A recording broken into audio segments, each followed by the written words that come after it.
What is the highest ROAS you have seen in the industry? The highest would be around 45 to 48. I think you can guess. It was artificial jewelry or jewelry, you can say. The AOV was way too high. Which industries, according to you, see typically higher ROAS versus the industries which typically sees low ROAS? I think that's the reason it's harder to build marketplaces now. It's easier to build D2C. So over the years, I think we worked with a lot of lead gens where we scaled them to 5 digit to 7 digits, and the journey was good. The AOV when we started working was somewhere around 1800 or so, and with the cart rule discounting, we increased it to 3000. So one of the brand I mentioned earlier, Karlwana, so we were able to improve our conversion rate from, let's say, 1.5 to 3.5 just by working on the landing page. The moment you add it in the cart and you have not purchased, they will call you immediately. I know nutraceutical brands which are doing it, who have scaled to 100 crores just with this method. Just right? by calls. Just by calls, right? Earlier, the ROS was around 1.4. It was an app-based AI business. And once we get it done, the ROS shoots up to 2.8. Wow. And the one parameter that was changed was CTR. Every time we close a new business, the one thing that creative teams come and ask me is there something about the business that we can say it's India's first? Performance marketing earlier used to be is that it's an instant gratification, that you put money in, money out. You put money in, money out.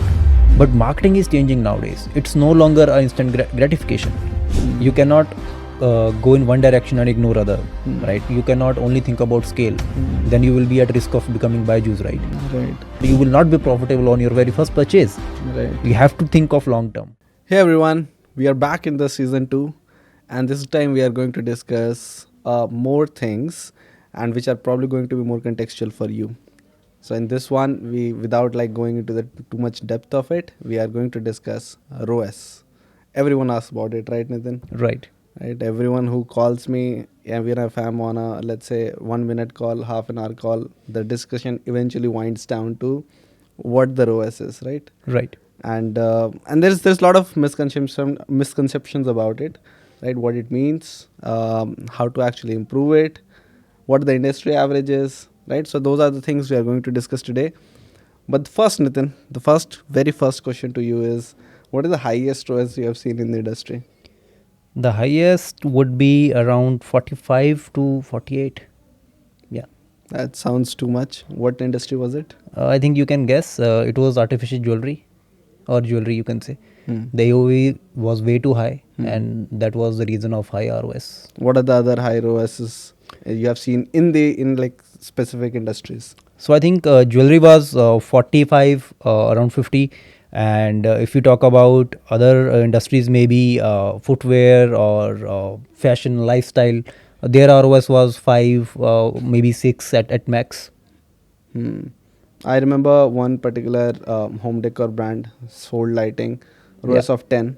Yeah, lighting is good, but lighting in particular, if you are dealing with high AOV lighting again, I mean designer lighting where the AOV again goes to like 15,000 or maybe 20,000. Chandeliers. So those sort of things. There you can see a high ROS of 10, 12, 13.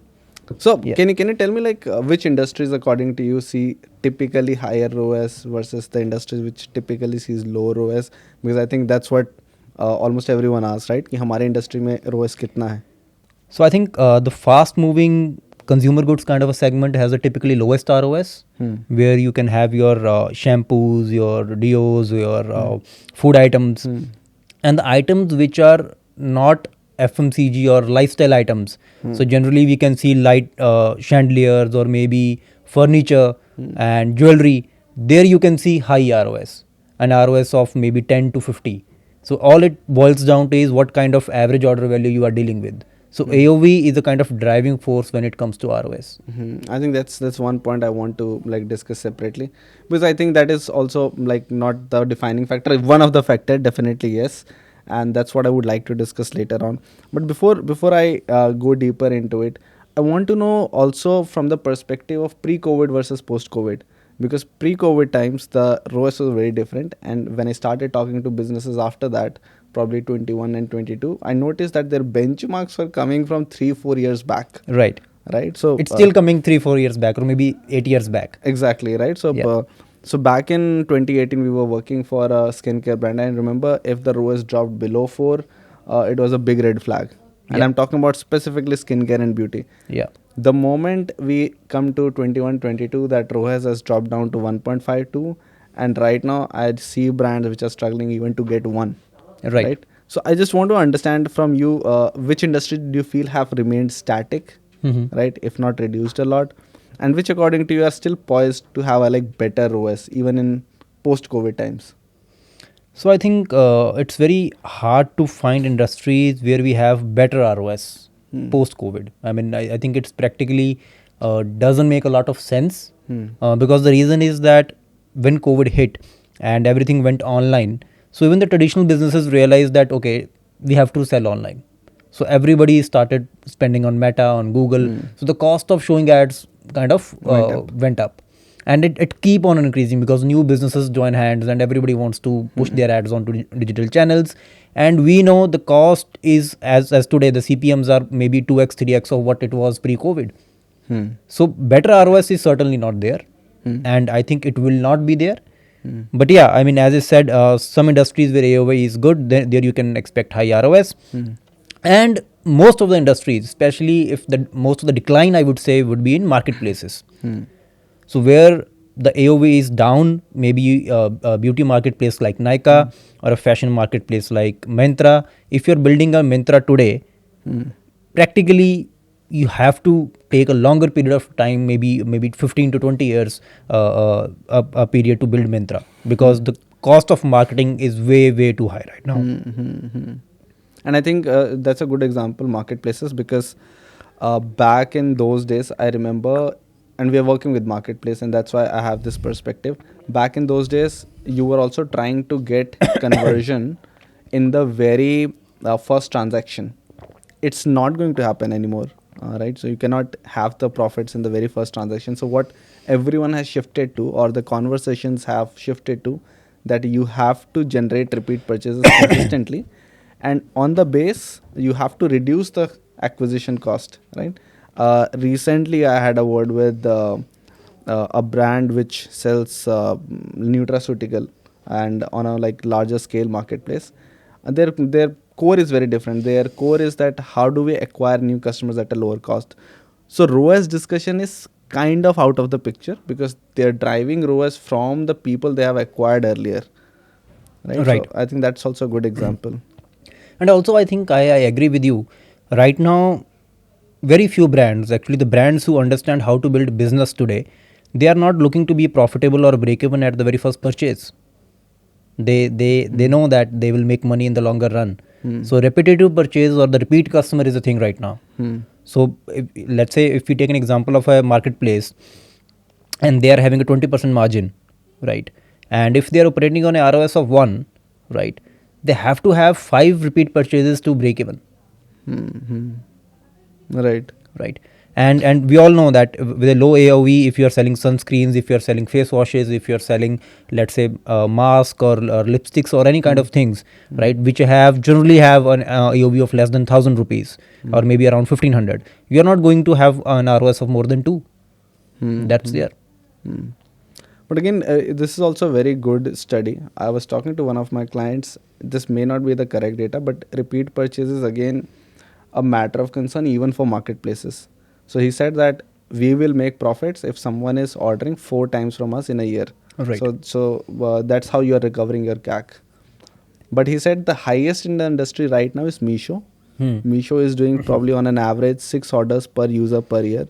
And it is kind of similar for Amazon and Flipkart as well. So it is around 4, right? And for Meesho it's 6. So basically, even if you are amazing in industry, like getting 4 orders, 1 customer in a year, I think it's a fantastic thing, right? So I think that's also a very good benchmark for the listeners who are doing or listening this right now.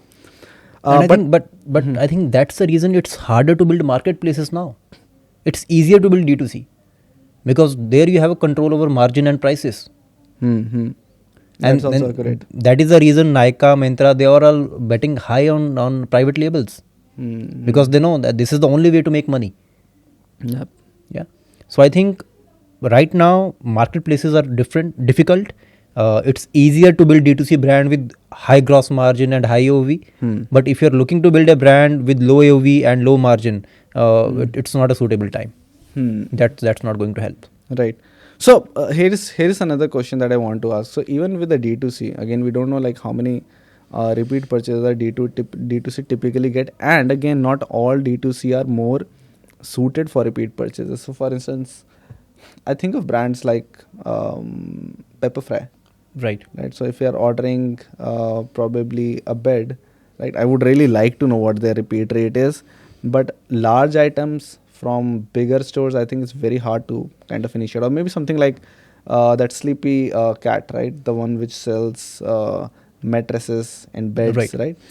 But I think one thing in their favor is their AOV is very high. So they are not operating on a ROS of 3, 4. I mean, at least I hope they will not. They would not Definitely be. not. Yeah. It won't be possible. So I think that's their game. But if they would be selling, let's say, maybe cushions, right? Only cushions, which have a low AOV Or bed sheets. or bed sheets, then the game would be different or maybe more difficult. Right, right. But here is how I look at ROS. So one challenge that I feel in the industry is that everyone is looking at ROS from the output metric perspective. And what do I mean by that? So when you're looking at from output perspective, you are looking at ROS as revenue or revenue generated by ad spends divided by the actual ad spends, right?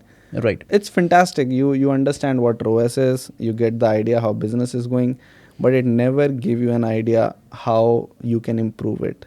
And that's where I think everyone falters, everyone does a mistake, and that's the reason why there is a lot of friction in the team, because everyone looking at the final number, they're not talking about the levers which can move it. So here is how I actually portray the right way to look at ROAS. It's called input metric based method. So what you're looking at is like one way to look at it is how you can generate the AOV and divide it by CAC. This will give you a very input metric overview of it. But again, AOV and CAC is a function of other things. So AOVs you can control, but CAC you can control by controlling the CPCs, which is again a function of CTR, and you can use it using the conversion rates, right? Right. So if you're looking at ROAS as this particular way, right, I think you have a better control over how you can, what levers to move, which particular metric to look at. Definitely, I think I'm totally in line with you. And for our listeners, if we can keep it simple, so I always say this to my team, that you only have 3 levers in performance marketing. One would be your AOV, that you can influence AOV. Other would be your conversion rate, as you rightly said, and third would be CTR. These are the only 3 things you can improve or you can bet on. Rest of the things are not in your hand. Right. So I think we shouldn't be even discussing ROAS. I think we should be discussing what to do about AOV, what to do about CTR, what to do about conversion rates. Exactly. Right. Because these are the only 3 things you can improve on. Rest of the things are either in Meta's hands or in competition's hand, or you can say how user chose to spend his money. But these are the only three things that you can help improve your final output. That is ROS. Right. And I think there is one catch as well. So we are talking very e-commerce and D2C perspective. Right. So I would like to highlight also 2 other parts to this. So one is the ROAS for app-based business and the ROAS for lead gen business, because it's a little complex, if not like as complex as that, right? So for instance, in lead generation, you have a conversion rate for leads, but what happen after that is a great function of what your ROAS is going to look like. So lead to SQL rate and SQL to actually conversion rate or purchases. Similarly, for an app-based business, I think the user flow is very different, and also based on what the business is about, the numbers are going to look different. So for instance, something like Fantasy Akhada, right? So we had worked with them. Now what is happening is user is flowing from the install to sign up to actual doing the KYC and probably just fulfilling the wallet or adding money to the wallet, right? So you have to look at conversion rate across the funnel, right? It's no longer what's the conversion rate from click to purchase, because it's longer, and there are more levers that you need to look at. You need to look at every single screen where drop-offs may happen, right? Right. I think I'm in line with it, and one reason and one way to solve for this is that if you're working with lead gen, so over the years, I think we worked with a lot of lead gens where we scaled them to 5 digit to 7 digits, and the journey was good. And one reason we were able to scale them was that we knew that we cannot optimize it for leads. We have to optimize it for SQL.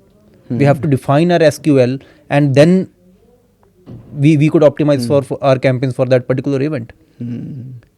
Because see, I may fill up your form that okay, I want to hire you as an agency, but I might not have the means to hire you, right? So we have to have a lever or a metric there where you can identify which lead is good, which lead is bad, and we have to pass on that input. We have to pass that input to our campaigns. Right. So that is one way you can work on lead gen. And as you mentioned on app-based business, I think we are doing the same with Dhan as well. And just one thing that will be that will solve a lot of hassle is we should not be looking at conversion rate on every step every day. It's just you can look at conversion rate on a middle step where you see that okay, if KYC happens, then I know that from KYC to adding money on the wallet, this will be a conversion rate, maybe 5%, maybe 15%. So I will be putting my energy or using all my energy in the beginning at least to build my campaigns for KYC. Because I know if I can reach there, rest of the journey is sorted. Right. I'll just add one context here. So what I wanted to say was the levers change, right? So for instance, you mentioned that how to get better sales qualified leads. Or you also mentioned that how to even look at the conversion rates on the app front. But ideally, the levers changes, and what I really mean by that is if you are an app-based business, now what the ROAS will look like is not just a function of marketing, but it's also a function of product manager. Right.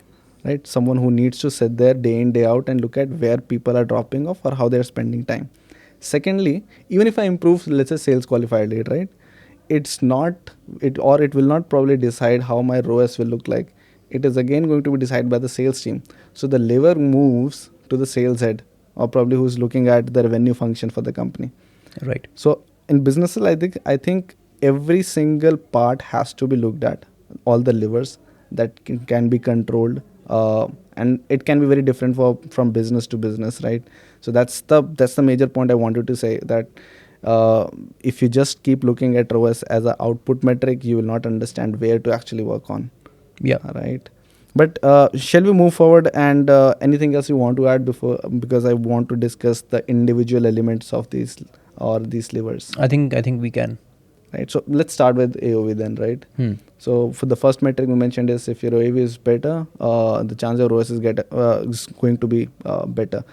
For instance, if you are selling a 79 rupee product online digitally, right, it's very hard to generate right ROAS with advertising, right? You can't do that for toothpaste, for instance. So my question to you is, how do you go about improving the AOV for businesses where you can? Yeah. So I always believe that AOV is something that you can indirectly influence. You cannot rely that whatever you're using will definitely work, but there are strategies where you can influence AOV.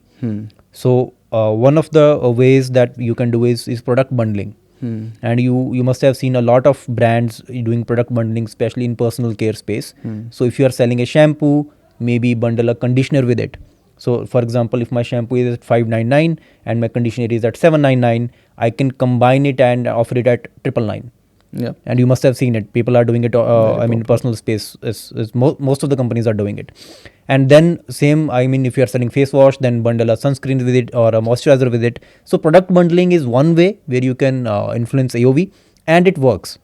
But the only caveat here is that you need to be certain or very sensical about it, that how you bundle your product.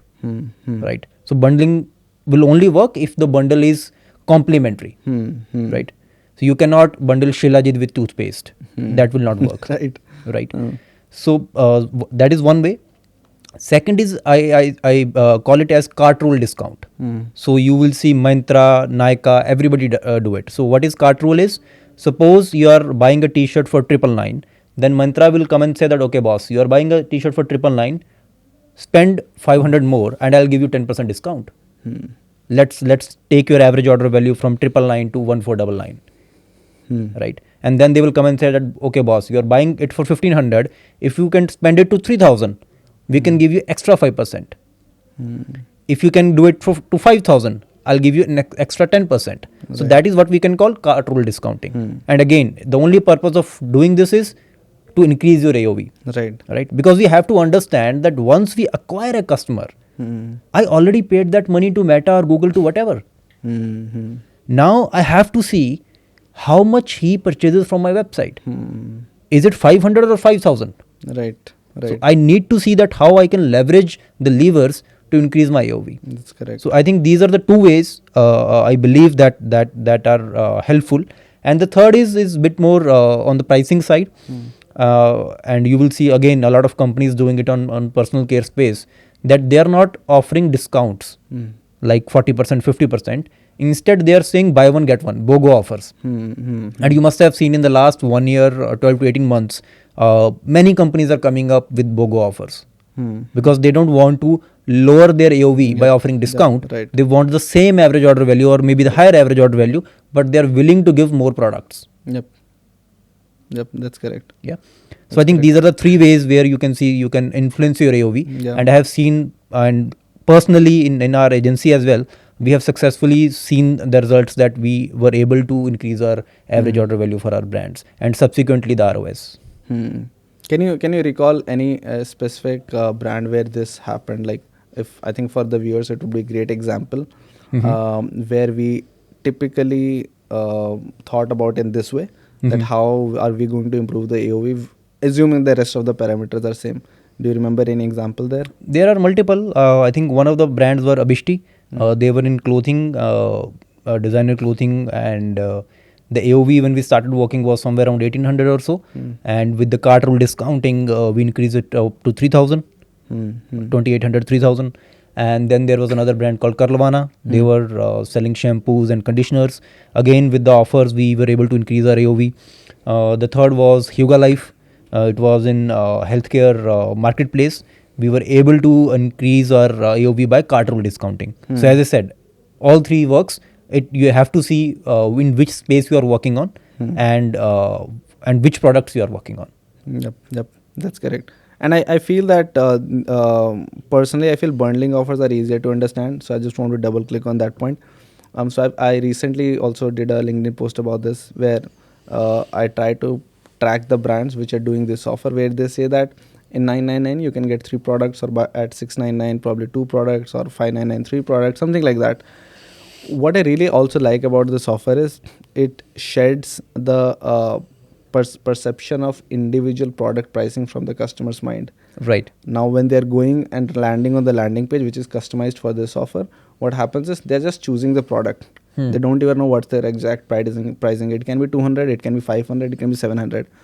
But what they really care about it, in 600 I can probably get 3 products or 2 products, right? So it makes the decision making on the website very easy, which is also a fantastic way to improve conversion rate, which brings us to the next point, right? How do you actually improve the conversion rate? So AOV मैंने बढ़ा लिया, अच्छा कर लिया, and sometimes what happens is when you try to increase the AOV very aggressively, sometimes your conversion rate may drop. So how do you ensure that conversion rate stays good, or at the same time how do you improve it, assuming rest of the parameters are similar? I think one of the obvious points that comes to my mind is, and what we do is to improve the landing page. So I think that's a major deciding factor on conversion rate, that how good your landing page is. So one of the brand I mentioned earlier, Karlavana, so we were able to improve our conversion rate from, let's say, 1.5 to 3.5 just by working on the landing page. Right. So it's very important that how you structure it, what kind of information you are providing there, what kind of offers you are providing there, what's your communication on the landing page, and how easy for a user to check out, how easy for a user to understand your offer. So I think all these pointers work. So landing page is a great way to improve your conversion rate. It's a fantastic way, and every brand should work on it. And second, for a conversion rate, I would see the coherence of an ad and a landing page. So what happened with some of the D2C brand is that they click on an ad or a product, and when they go on a website, it's a totally different landing page. I didn't sign up for it. I clicked on a product because I was interested in that product. So coherence of an ad and landing page, again, it should be there. It should be planned. It cannot be random. And the third point I would say is again, what kind of offers you are running. for your conversions, right? A BOGO will work better than 10% discount or maybe 30% discount because it sounds great. It appeals to your mind that okay, I'll get buy one get one. So how you structure your offer will also work. And last, again, the audience you are targeting, what kind of audience you are catering to, right? So if I'm selling a high AOV product with a lifestyle that needs to be maybe chandeliers, maybe something that is on the range of maybe 10,000 plus AOV. I cannot target complete India. I have to pick and choose. I have to see which demography, which geography will be suited for my product, because that will decide my conversion rate. Right. So I will add just 2 pointers to this. So number one would be the nudges and soft nudges as well as the hard nudges. What do I mean by that? So soft nudges is something which companies have cracked already. So what they do is every time you add product to the cart, you must have seen an email coming into your inbox saying, we have an offer for you, you left it in the cart, or it is selling fast, right? Everything that they're trying to do is they're ensuring that the customer feels the pressure to buy it immediately. Second thing that they do is they use WhatsApp for this, where they send the message on WhatsApp regarding the same thing, like exactly same thing what they're doing in email, no change in the messaging. But what it does is the moment you have left the cart, you're relaxing, suddenly a message appears and aapko man karta hai, I should probably go ahead and do it. Second thing is hard nudges, which some companies have cracked fantastically. And my favorite example is Ferns and Petals. Right? I had probably a word with someone from their team years back. But as a customer, I've consistently seen if I've ordered something, let's say on 10th of December, what they will do is they will call me next year 2-3 days prior to 10th of December. So it's a very hard nudge, right? But what they're doing is they're tapping into the current customer base and getting the sales. They also do this in another way. So the moment you add it in the cart and you have not purchased, they will call you immediately. I know nutraceutical brands which are doing it, who have scaled to 100 crores just with this method. Just right? by calls. Just by calls, right? Now they're moving into all the digital things and everything, right? So nudges are, I think, extremely popular. And in nutraceutical, it also makes sense because explaining what the product does is very hard just on the landing page. Right. It's like कि अगर doctor ने बता दिया तो I would probably go ahead and buy it. So if a consultant comes into the picture, Pharmeasy does it, Netmeds does it, everyone calls, right, and ensures that the conversion happens immediately, right? So I think nudges are extremely important. Now the second part is that I wanted to add apart from nudges is what happens when someone clicks on the ad and ad lands on the landing page. So I was talking to someone from my team and she mentioned that she clicked on a cute top shade scene and she landed on the landing page where they're serving the category. Right. So sometimes when you're clicking on an ad, you're not clicking to see the catalog, you're clicking to check the product, right? So what is the expectation and what is getting delivered? There is a mismatch there. So what you really want is, if you're running catalog ads, you don't send them to the landing page. I've seen that people doing it. Bigger marketplaces are doing it. But if you're using specific product there, ensure that product is visible. If in the worst case, that product is visible at least in the top, right? Right. So I think these two things for me, I feel impacts conversion rate massively. By the way, I mean, I just, I can feel for the marketer who actually did insert a category page instead of a product page, because I have seen that in few cases. He must have come from that mindset that okay, a category page's conversion rate is better than a product page, so let's go with that flow. So I can understand that what he's trying to do. But yeah, I mean, I agree with your point that ad and landing page coherence should be there. Yep. But I think again we are missing out on two parts. What about app and lead gen businesses? So for lead gen businesses, as I said, that both have one thing in common, and app based and lead gen, that they don't have a conversion happening on a very first degree. The conversion event is later on, maybe second order conversion or a third order conversion, or maybe in some cases we are working with a finance company, one of the leading finance company, and there the conversion event is actually 9 steps, right? So the conversion is not always first order as it is in e-commerce in case of lead gen and app-based businesses. So I think for them the important point is to define which step along the way is the most important step. Yep.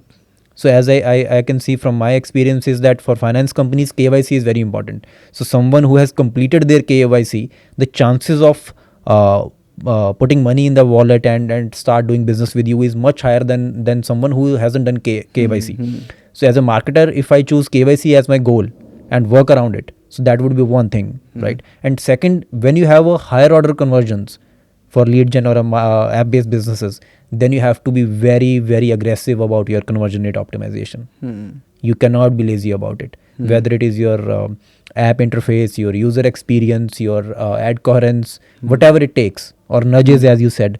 But in app-based businesses and in lead gen, you have to be very aggressive for optimizing your user experience. Yep. And I think the reason it's not intuitive is because the conversion rate as a metric is not discussed in every team. Right. I don't think it's discussed as aggressively in the sales team as it is discussed in the marketing teams, right? So there's a mismatch. Or maybe in the product team. Yeah, maybe in the product team, correct? Yeah. So sometimes I talk to app-based businesses and you won't believe these are like massively funded businesses. They don't have a product manager. The app experience stays the same for a year. You're just running ad trying to get user, but the user retention is not improving because there is nothing in the app out there. So I feel that without a product manager in an app setting business, the marketing is not going to work. Whatever optimization you're doing, you can improve it only to a certain level. Yeah. I guess it's like it's a teamwork. Yep. The more complex a conversion is, so let put it that this way: the more complex a conversion is, then more team needs to sit together and solve for it. Yep.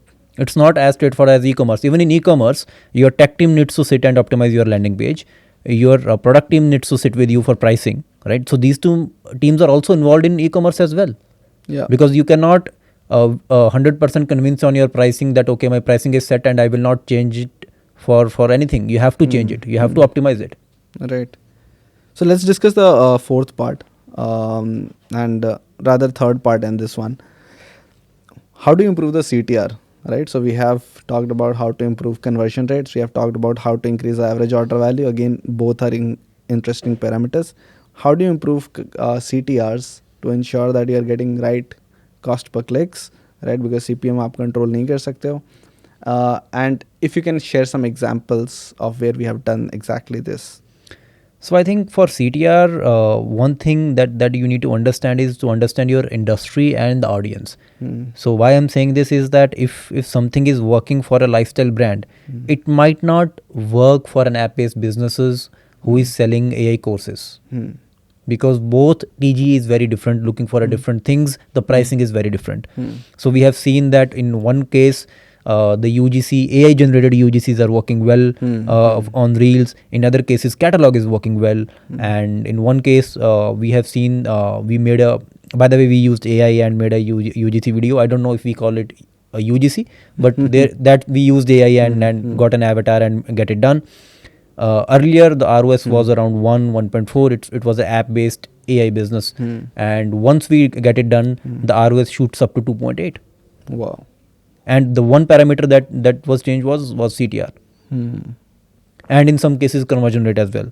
Because conversion rate and CTR both are a function of creative at some level. Right. So I think you need to understand your audience, your industry, and accordingly, you can choose your media format. Either I'm going to work with the catalog, or I'm to go with carousels, or I'm going to work with statics, videos, or maybe anything else, or maybe reels. Right. Ultimately, yeah, you have to use. So my philosophy is you have to use a mixture of creatives because you want to ensure that all the parts of Instagram real estate is covered, whether it is story, reels, or like actual feed, right? So you need everything, but where you need to drill down on, I think that's important in the creatives. And I think also creatives can change according to the funnel stage. Yeah. So if I'm running retargeting for a e-commerce, I will use dynamic catalog for sure. I'll not use anything else. Yeah. Because I want to show the same product that the person was interested in. Yep. But as I said, it depends on what industry you are dealing with, what products you are selling. Then you can choose your ad format. Right. And I think I'll add just one part which creative team has mentioned to me. And there are certain phrases which will always give you a better CTR. So she mentioned to me that every time you use India's first, it's going to give you a better CTR. Right. We have done this across businesses, and every time we close a new business, the one thing that creative teams come and ask me is there something about the business that you can say it's India's first? Yeah. Right. So I think there are certain caveats there as well. List down certain phrases that we can use again and again, creatives in different formats, which can get us clicks. Yeah. Right. But I think in all three parameters, whether it is CTR or a conversion rate or AOV, one thing to go about it is that you can look at these parameters and you can see which one is at the lowest as compared to my industry standard, and I need to work on it. You cannot work on it all three parallelly. You can choose one or two parameters that, okay, this is the worst parameter according to industry benchmark. Let's improve it first, and then I'll go to other parameters. Right. So I think these three parameters are important. As I discussed, CTR is something which is completely ad specific. For instance, we were talking about conversion rate and AOV. The interesting thing is both parameters can be controlled on the website or a combination of website and what you're doing in ad. But CTR is the only function which is happening on the advertising level, right? So that's the hard, the only thing advertiser can control on its own with the help of creative team. Right. So I think we have covered this. Anything else you want to add? Otherwise, I wouldn't want to move to the next point. Yeah, I think we can move. Right. So other thing I want to discuss, Nitin, is break-even ROAS. It's a parameter which is very elusive. I talk to businesses which say that if we get 3 ROAS, we'll be profitable. Roll the clock 6 months. They'll say that now I want 5 ROAS because now I realize that this way we're going to get profitability. How do you find break-even ROAS? For me, it's the simplest formula. Like, think of it 1 divided by your actual gross margin, which gives you the base. Of course, there are other costs, but it will give you the base to start with. How do you think about break-even ROAS? How does a business go about calculating it? And even if I find my break-even ROAS, what to do with that number? Right. I think first of all, if I have to define it, so break-even ROAS for me is an ROAS beyond I will start making money. So if to put it in other words, so if my break-even ROAS is 3, then at 3.1 I'll start making money. I'll be profitable. So that is, in a simplest term, is a break-even ROAS. Right. Now coming to discuss that how it's calculated. Before that, I just like to mention that ROS is not something that you can keep on improving. So what I mean by it is that it's not indefinite that you can keep improve ROS. You cannot go from 2 to 20 or maybe 200. There is a limit to that, right? And that is why it is important to calculate your break-even ROS. That is it even possible to reach that number on the very first purchase, or as we discussed, you need multiple purchases. Right. So if my break-even ROS is, let's say, 5, and I'm selling conditioner or a shampoo, I'm not getting it on the very first purchase. I have to wait. Right. It will be done in maybe 3 purchases. Right. So that is very important. And as you said, I think one simplest way to calculate it is by knowing your gross profit, gross margins.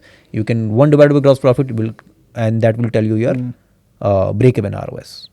Right. So let's say, what about the businesses?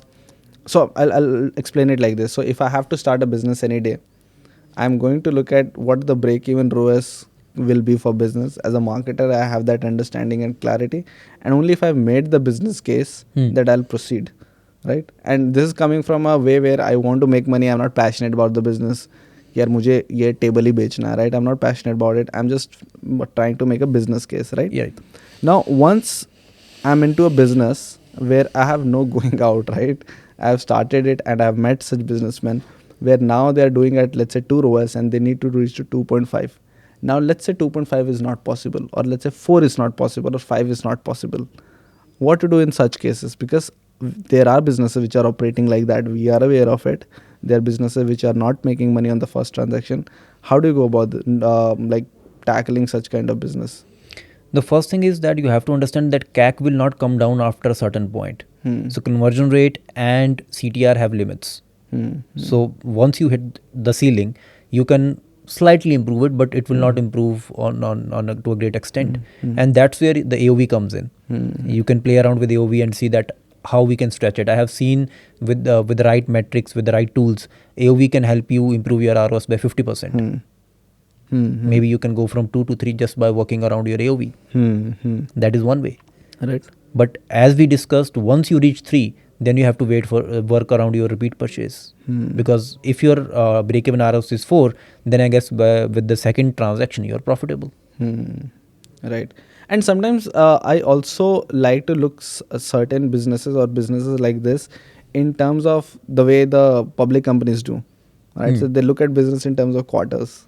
Right. So quarterly profit, मान लो 10 करोड़ का है, फिर 5 करोड़ का है, फिर 20 करोड़ का है, right? So the reason they also, I think they do is because certain parts of the year are always going to be better.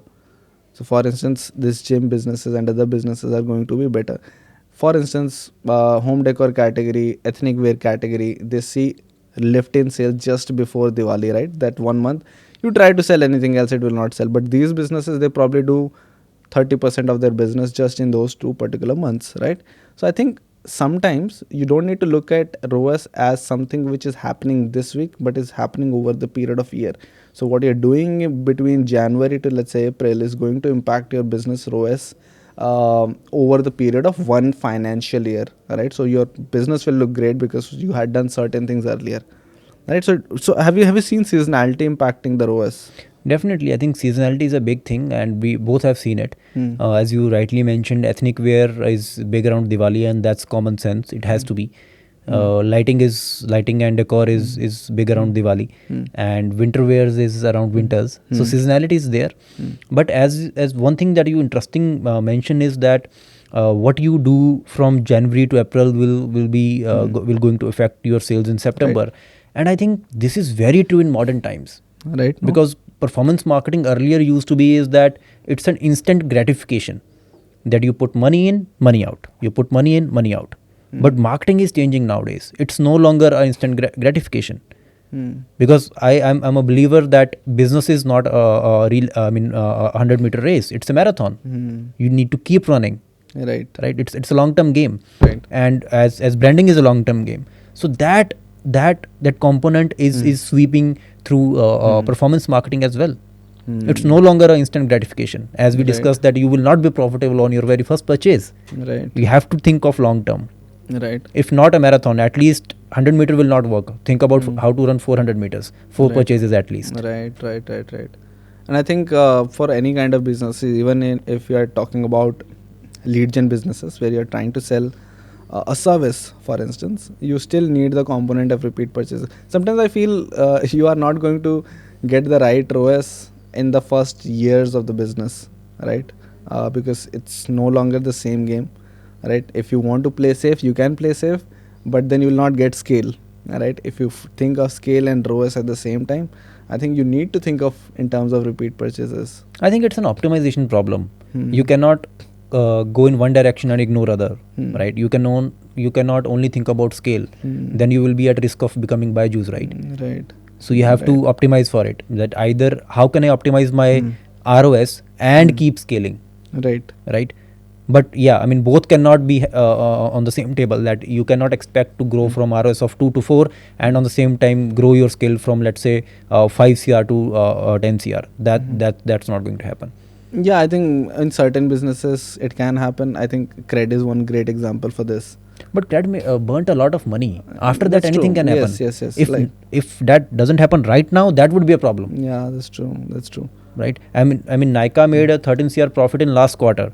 Myntra turns profitable last financial year. Financial year, right? And they were operating from last 10 years, right? Yeah. Amazon is again the similar story. Yeah. 23 years. But it took them 10 years to build this business. So we have to think of long term.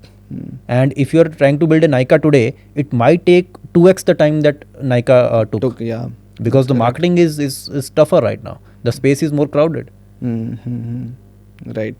I think this was fantastic, Nitin. Anything else you feel that we can talk to our viewers about ROAS? Anything? I think we have created a good perspective about it. I think we discussed what are the parameters that we can move to improve that. We discussed certain industry averages, certain examples. But do you think anything else that you would like to say to our viewers who are struggling to get right ROAS? Just on closing note, two things. One would be not to think of ROS on dashboard level, think of it as business level, that blended ROS. I think most businesses are thinking of blended level nowadays, but still some businesses are stuck in on dashboard, which should not be the case. Right. That is one. And second, on closing note, I think it was fun and we should do it more often. Yeah, through time ho gaya tha, but I think we are back with the season 2 and you're going to hear more from us. And if you have any specific questions regarding the topic, I and Nitin would personally like to comment and solve it in the comments below. So feel free to ask us. Thank you. Thank you so much.